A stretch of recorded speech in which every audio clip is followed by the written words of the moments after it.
For a couple of years, he was president and CEO of the Claremont Institute, located here in California, Upland, California. He also served as senior VP for television programming at the Corporation for Public Broadcasting, where he restructured and launched a bunch of new initiatives, including America at Crossroads, a series of 20 documentary films that addressed a bunch of issues facing the country. In 2002, President George W. Bush nominated him, and the Senate confirmed him to serve on the National Council on the Humanities. The film is called Created Equal, Clarence Thomas in His Own Words. It's got a national release, and it's been out since January 31, 2020. Please welcome to the program, Michael Pack, president of Manifold Productions. Mr. Pack, thank you very much for coming on. I appreciate it. Thank you, Larry. Thank you for having me on. Michael, why did you care about this issue? Well, I care. I had heard. Here's how the project came about, Larry. Mm-hmm. I had heard from mutual friends that Justice Thomas was tired of having his life and his legacy defined by his enemies, and was tired of the half-truths and untruths circulating about him. So I met with him, and at that time, I didn't know much more about him than I remembered from his contentious confirmation hearings. But after talking to him and doing the research, I saw that he had simply a great story that needed to be told, a great personal story. You no doubt know, but he came from dire poverty in the segregated South, and after many twists and turns, found himself in the highest court of the land. It's really an amazing story that could only happen in America. Michael Pack, my father was born in Athens, Georgia, and as I'm watching Created Equal, I'm looking at how similar Clarence Thomas' life was to my dad's, even though Clarence Thomas is maybe only 1 or 2 years older than I am.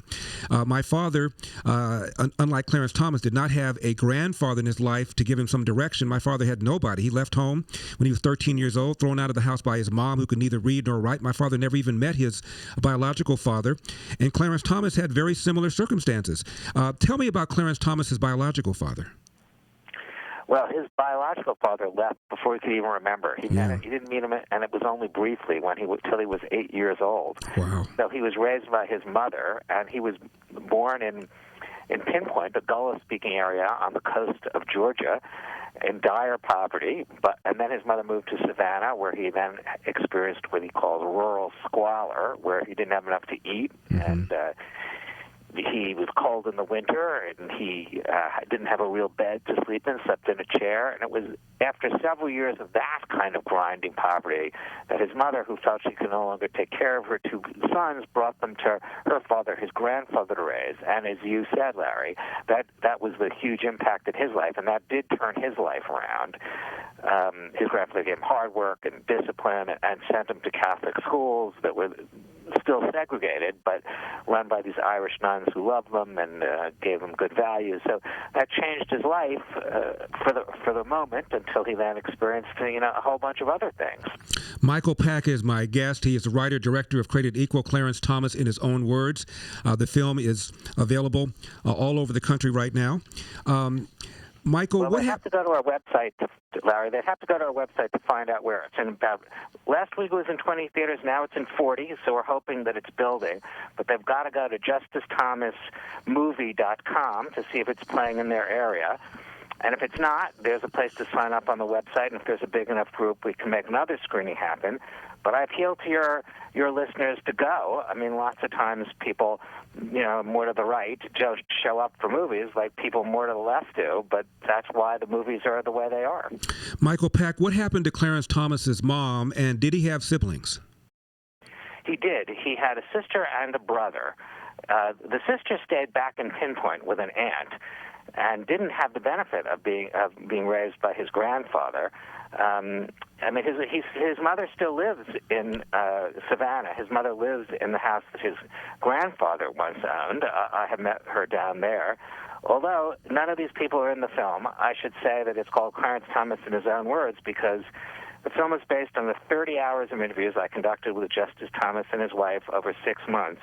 And the premise of the film is to have Justice Thomas look directly at the viewer and tell his very moving story in his own words, and you get how he experienced it.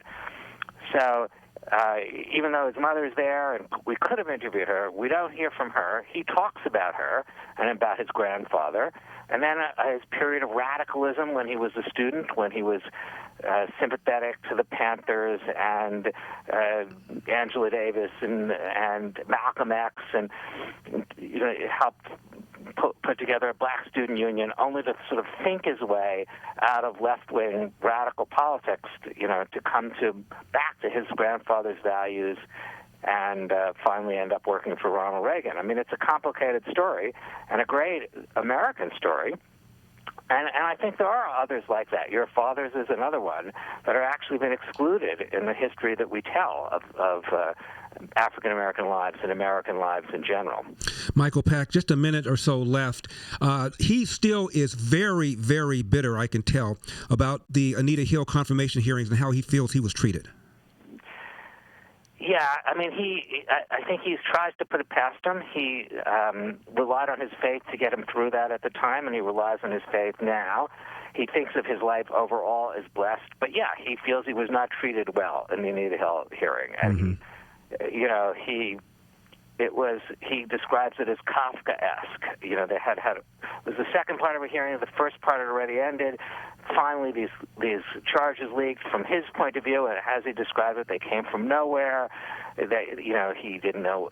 At first, he didn't know how to respond. People told him, not to fight back, but only by fighting back and standing up in his mind for his father's values, the values of the nuns, was he able to turn it around with that very dramatic, high-tech lynching speech that people remember.